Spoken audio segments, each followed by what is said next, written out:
everybody. It's great to be back here again. Tomorrow it's Friday, Parashat Noach. Let's begin our portion. This week's portion, it's also Rosh Chodesh. Anyway, in this week's portion, I want to focus on a very interesting teaching that I saw in a book called Pshuto Shel Mikra by Rabbi Cooperman. And he asks the question, if we look in chapter 8 in our portion, we see when the waters were receding of the ark, Noah, instead of looking out the window, he sends two birds out the window. He starts with the raven, and then he doesn't do his job, so he has to send out the pigeon. And the question Rabbi Cooperman asks is, why didn't he do it himself for? He could have looked out the window. They were on top of this mountain, Ararat. They could have easily looked out and see if the waters receded. And in order to explain, he says a very interesting explanation. He goes back to the story of Lot. That happens a little later in the Bible, right? We're going to read about that next week. And we learn over there that when God would destroy the cities of Sodom and Gomorrah, God tells them not to turn around and view it. Don't look at destruction when it's happening. And what happens is the wife of Lot turns around. She becomes a pillar of salt. But Lot is saved because he doesn't turn around. And the Torah very clearly says he's saved in the merit of Abraham. Because the two of them weren't righteous on their own right so much. Putting it mildly, his wife was destroyed, right?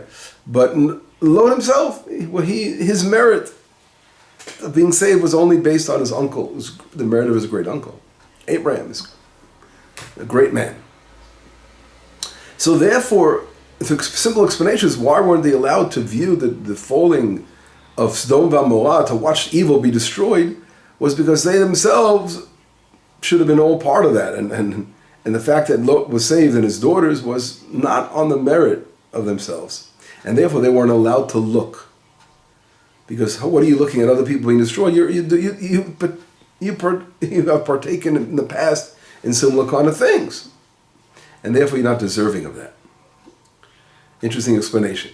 Now if we take that concept and we bring it back to our story in this week's portion of Noach, so here the Torah opens up by saying Noach, what does it say? It says these are the generations of Noach, and Noach was a righteous man, right? A righteous man in his generation. So therefore, if Noach was a righteous generation, man in his generation, why couldn't he look out the window? He can watch those evil people being destroyed inside the water. He earned it on his own self to be saved from that. And he gives a very interesting explanation based on the Sforno. The Sforno explains, last week's portion ended like sort of a contradictory term to the opening of this week's portion. Because last week's portion said that Noah found favor in God's eyes. What does it mean to find favor? To find favor is something that you're not deserving of, but someone does a favor for you. Right? It's like when someone is in prison, and then someone decides to do a favor, the president of a country, and say, you're released from prison now. I'm letting you out. So that's called in Hebrew, chanina. Giving a gift that you're not deserving of. That's called chanina. But in this week's portion, it opens up with a contradictory explanation. A contradictory verse was saying that Noah was a righteous man in his generation. So how do we explain that? And the Sforno explains that regarding Noah, on his own personal self, he was a personal righteous individual. And he was deserving, of course, of being saved, and that's why he was saved. But his children, his daughters, his family, all that, they really were not deserving of being saved.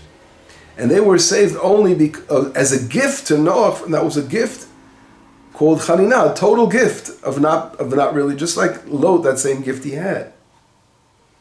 And that's really, that's a beautiful explanation of the Sforno. And therefore, if we understand that, we know it's brought down in many other sources, what was the issue of Noach? What was his issue exactly? He was a personal righteous individual, but he didn't have the power, in his merit, right? In his merit to save his family. But it was a gift by God to save his family. It's an interesting kind of thing. And therefore, for that reason, obviously we can answer the question. He wasn't able to look out the window to see the destruction of those individuals in the water that he might have seen. He had to send the birds. Why wasn't he allowed to look out? Because he himself, although he was righteous in his own right, he could have done something on their behalf and made made a change and perhaps saved them. And that's what the Kusfarno goes on to say in a fascinating way. He says, like this, he says, if we look, for example, at Abraham and Moshe Rabbeinu and Samuel, these great giants, their whole greatness, or Ezra Sofer, was the fact that they were able to reach out to other individuals and make a change in their lives and turn people around and bring them back to Torah, make them repent, make them wake up and come back. But Noach, he was able on one hand to give reproof on the deeds that were on his generation, but he wasn't able to make a revolution, to turn them around. Okay, and therefore, since he only perfected himself, and he was very, very, very great in self-perfection, so he only, in reality, was able to save himself. And the fact, again, that his family was saved was only a gift by God. Of course, for mankind, whatever God decided. And that is why he wasn't able to look and view the destruction of, perhaps, because again, he didn't know yet if the water receded. He didn't look out the window. He goes, "You go, go, go." He sends out the, the raven first and then the pigeon.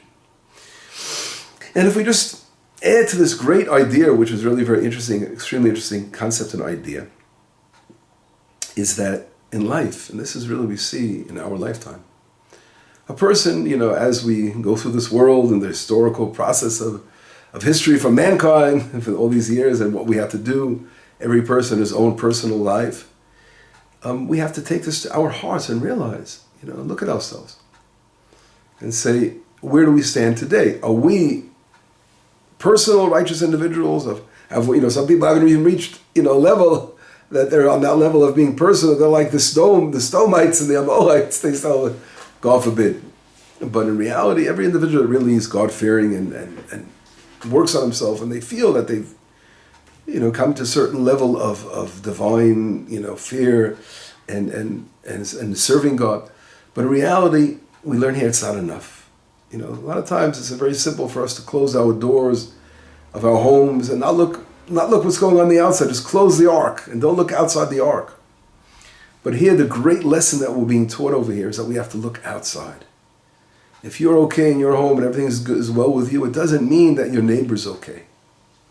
It doesn't mean that your, friends down the block, across the sea, whatever it is. The power of a person's influence. And we learn here that righteousness and greatness is not to be kept on a personal level. We have to be what we call klaliim. To be klali is to be someone who is concerned and reaches out and makes a change and a difference to humanity. And that is really what the great lesson of the birds being sent. God is saying, this is, very, very powerful teaching. If you can't, if you can't, rectify those that are there, don't look at it.